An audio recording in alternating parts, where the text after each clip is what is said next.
Well, hello all, Game Methuselah. I know I haven't done a video in the last month on RPG, and I wanted to do one, and I really couldn't get into what I wanted to do because, well, they announced Bolt Action Summer with HMGS PSW running tournaments at all kinds of local hobby shops. So I had a chance to actually play mask-to-mask or face-to-face games with real human beings in person. And because of that, well, I had to get my armies ready to play. And of course, I really want to do my Polish force. Those who saw my videos on my painting my Polish, I have been just so much into getting them finished. And I have painted 50 plus Polish figures, plus vehicles and artillery pieces and the like.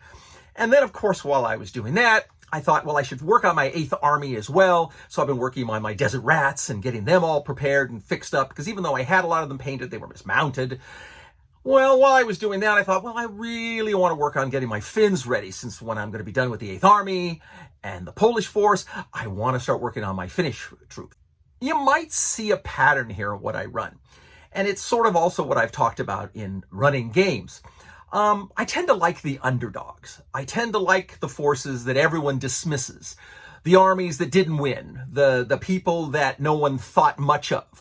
And that's what I get. Now, of the three that I've named, both the Finns and the Poles are essentially, well, losers, because they got beaten up by substantially larger armies that they had any chance of beating. But they put up such a gallant and tremendous fight, they made the enemy pay a larger price for their victories than they ever anticipated they would have to. Whereas in the British 8th Army, they sort of had no chance to hold out against the Afrika Korps, and did. And in doing so, basically denied Rommel the ability to take control. Now, I might argue a lot of it was done by breaking the Enigma codes too, so they could read Rommel's mail, but, history is history, and we shouldn't, go and change it after 50 years. There's so many things that you might have noted, and I've talked about this, that if you wipe out a party with a beholder, well, you had a beholder. But if you kill a party with a pile of kobolds, well, you're a living legend. And that's kind of what we had this week in some ways. I ran the big stuff. I ran Mind Flayers, and we had our first character death. Now, like one of the players who watched my video on Twitter and the things I had mentioned said, you bring Mind Flayers into the game, death is on the table. And it's very true. Like beholders or dragons or purple worms or any really large, nasty creature, you bring something in that can instantly kill a player, and often it can happen. And it did. Normally, since 4th edition stuff tends to be pretty nasty, I tend to run most of the encounters at level. I tend not to run anything under level because usually it's boring, but at level tends to be pretty nasty. And that's because maybe in some ways I have kind of a reputation of being able to run very realistic encounters. And that's kind of more importantly what I want to talk to you about as you build your campaigns. When you run underdogs, you think of things like, well, like Audie Murphy, because I always feel when I read about him that I really am a total failure in life. I mean, here was a man that basically started out as a sharecropper when his mother and father died at 10 years old, out picking cotton to help his family. And he ends up being the most decorated American war hero, won every Medal of Valor that he could possibly win in the United States, and a boatload others from the French and the Belgian armies as well. Dies at 46 as an accomplished actor and a musician and writer of songs. I feel that, somehow the underdogs are something you should look at, because at 19 years of age, he took control of a platoon decimated by the Germans and held off a German company for over an hour until reinforcements can get up to support them. That's what you want in your games. You want this level of heroics that you can bring up. And sometimes it's always up to the DM to make it a possibility. And that's where large bands of goblins, any sort of battle, you want the heroes to have an opportunity to change the outcomes by being heroic. Even if they lose, sometimes losing is winning. And I've shown situations in my games where that's happened, where even though the character's lost, they end up winning the campaign. And I hope that's going to happen here. We're down now in the Fey realm. that we stepped into, and they're about to go over and hopefully find out why they got hoodwinked by given a fake evil magical item to draw off the bad guys so that the Eladrin could escape. And that's what they're going to end up finding out. But more importantly, like anything else, when you're doing a campaign, you want to determine what works and what doesn't. And I've talked about this a lot, but I always thought maybe today I would talk about it in the concept of what is evil. Now, I think dragons that are evil usually are evil. I think if you look at something like Smaug in The Hobbit, you can see that his attitude was evil. He wanted to toy and abuse and belittle his foes. Even though he could easily kill them, he didn't want that. He wanted them to suffer. And that's a level of evil. It's hard to say because, my situation in Albion is everyone looks like the humans and the starting player characters always look at the elves as evil. But they're a much different situation because if you look at maybe Lee Pace in his performance as Thranduil in The Hobbit, that's how I look at Albion elves. They're not nice. But they're not necessarily evil. They really just are only really interested in what's best for the elves. And their attitude towards other races is maybe they're like cockroaches, or maybe they're like just annoyances, or maybe they're problematic. But they're not necessarily evil. But if you're an orc or a goblin, or you're almost any sort of monster, you got to flip it around. They totally think of the elves as evil. They would totally think of your heroes as evil. I mean, the one thing that I thought was strange when I was very young and studying military history, and the first time I ever saw a German belt buckle, the German state of World War II had to be more than likely, undoubtedly considered one of the most evil states of government that ever existed in recent mankind. And the thing about them is, they had a belt buckle which had the German eagle upholding the swastika, and underneath it said Gott mit uns. Now, I'm not sure when I was a young man how I could figure that they believed God was on their side, but they did. So when I talk to people about how I run creatures and people comment about that, I say, look, displacer beasts, owlbears, hydras, wyverns, most every horrible monster you run into in the game, it doesn't think it's evil. I mean, the Boulay story, which I'm sure you've heard ad nauseum, was a situation where their mother had two babies. Now, she's in a lair. She's got tons of treasure. Treasure's lying out there. You can walk over and maybe do a skill test with your rogues to sneak in there, steal all the treasure, and she's not going to care. But of course, as the story went, the party attacked the baby Boulays to get experience points. And, well, you may have heard how that happened, and it wasn't good for most of the party members. It's that level that you want to give to realism in games, that right now people will play a game and it's not just stats on a board. I mean, in 1975, when I first started, I would mix and match and do all the dumb things that everybody else did because, well, this monster looks really cool.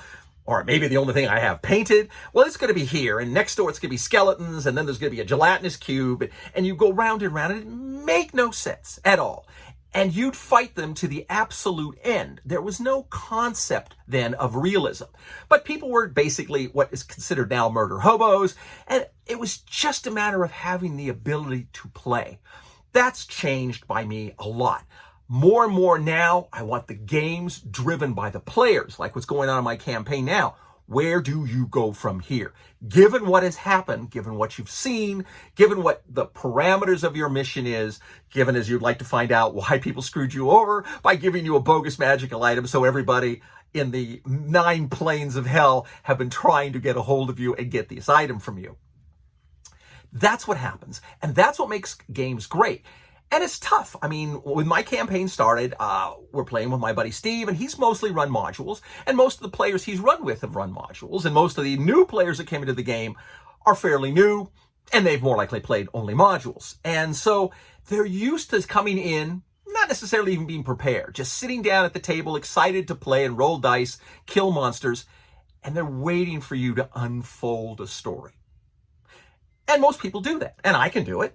I mean, if you have a module, especially the 5th edition book modules, which I think are really nice because they have a nice continuity of go from A to B to C, where if you run it, it really does start to feel like an adventure. As I told people, just tweak them a little bit, add some of your own stuff, and it's going to end up becoming your campaign, not just the same game that you and 10,000 other people played.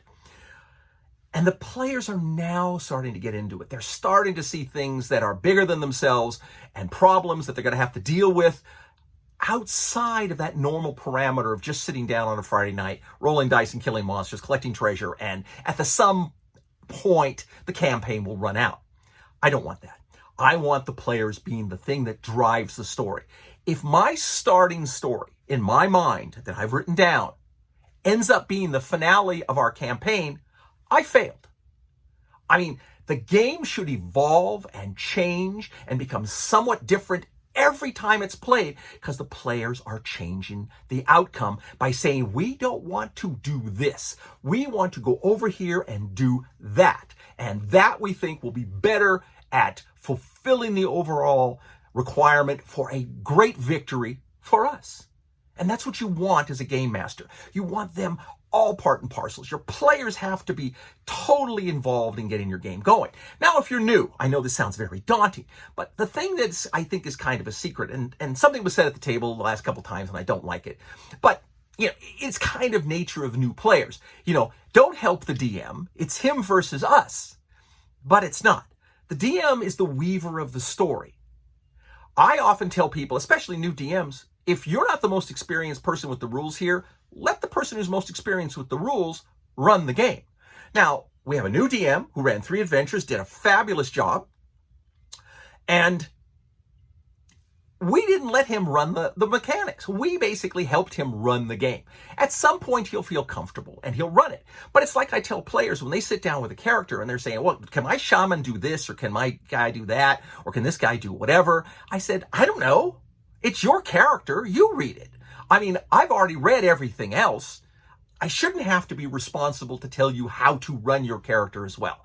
And that works really well. Make the players take accountability for their characters. And then make the players take accountability for what it is their heroes want to do. It makes for a much better game, and it makes for a good game. And even if it's modules, you just link a bunch of different modules together, those work well.